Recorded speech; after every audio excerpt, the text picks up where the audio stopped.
Hello all my dear students, अभी अपन लोग करने जा रहे हैं चैप्टर 11 एक्सरसाइज 11.1 और चैप्टर 11 का नाम है एरिया रिलेटेड टू सर्कल। तो आपके पास क्वेश्चन नंबर 5 क्या है? आपके पास एक सर्कल है जिसकी रेडियस आपके पास कितनी है 21 सेंटीमीटर, जिसका सेंटर अपन ने क्या मान लिया है O।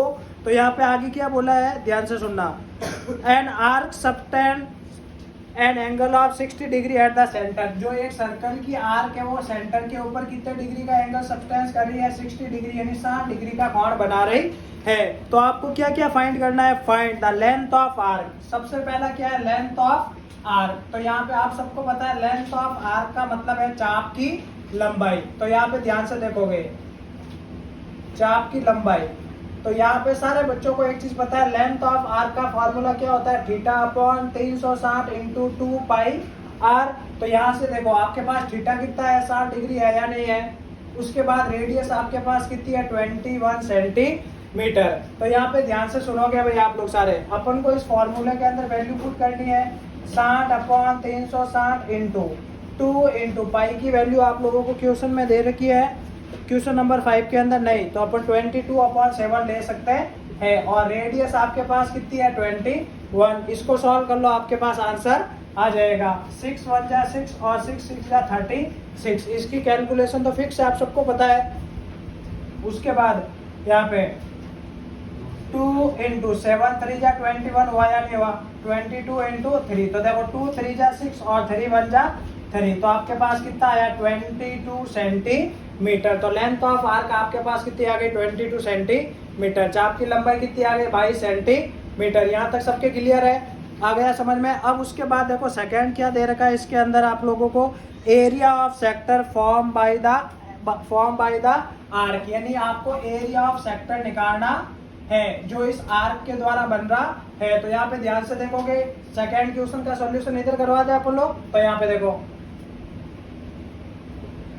एरिया ऑफ सेक्टर का फॉर्मूला क्या होता है? Theta upon 360 into pi r square. फॉर्मूले याद होने चाहिए। अब इधर देखो थीटा कितना है 60 अपॉन 360 इंटू पाई कितना है 22/7।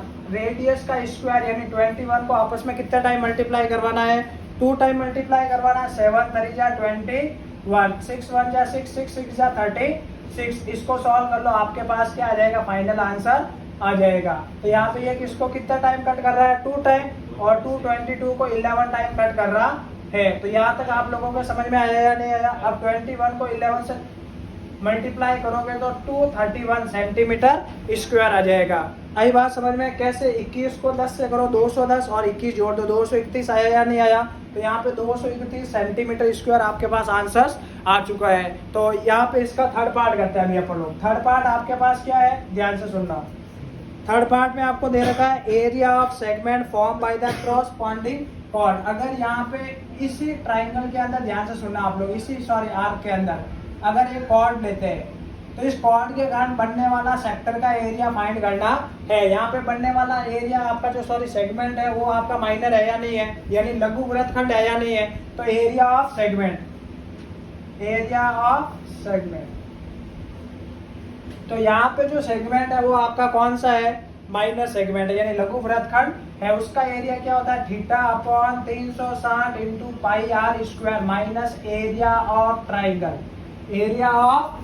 इसको नाम दे देते हैं ए और बी। तो आपके पास ए ओ बी ट्राइंगल होगा या नहीं होगा? होगा। तो यहाँ पे मेरा ट्राइंगल से मतलब area of triangle A O B है। तो इसको सॉल्व करते हैं। थीटा आपके पास कितना है 60 है अपॉन 360 इंटू पाई की वैल्यू 22/7। देखो आप चाहो तो इसकी डायरेक्ट वैल्यू भी पुट कर लो। Theta upon 360 into pi r square की वैल्यू 231 है या नहीं है? माइनस, अब आप सबको पता है ये एक समद्विबाहु त्रिभुज यानी आइसोस्केलस ट्राइंगल है। तो इसका फॉर्मूला आप लोग कैसे निकाल सकते हो? √3/4 साइड स्क्वायर होता है या नहीं होता है? तो यहाँ पे देखो 231 माइनस √3/4 साइड यानी 21 का स्क्वायर। तो आप सबको पता चल गया 231 माइनस 4 1/4 इंटू √3। ये आपके पास फाइनल आंसर है। और इसमें मल्टीप्लाई में क्या लगा दोगे? Centimetre square. तो आप लोगों को आई होप समझ में आया होगा। और ऐसे ही सॉल्यूशन के लिए हमारे चैनल को सब्सक्राइब कीजिए और बेल आइकन को भी जरूर प्रेस कीजिए। ठीक है, आप लोग करो नोट भाई। करो नोट। और किसी को डाउट है तो पूछ लो। मेरे ख्याल से डाउट नहीं आएगा, क्योंकि डाउट उसी बंदे को आएगा जिसको कुछ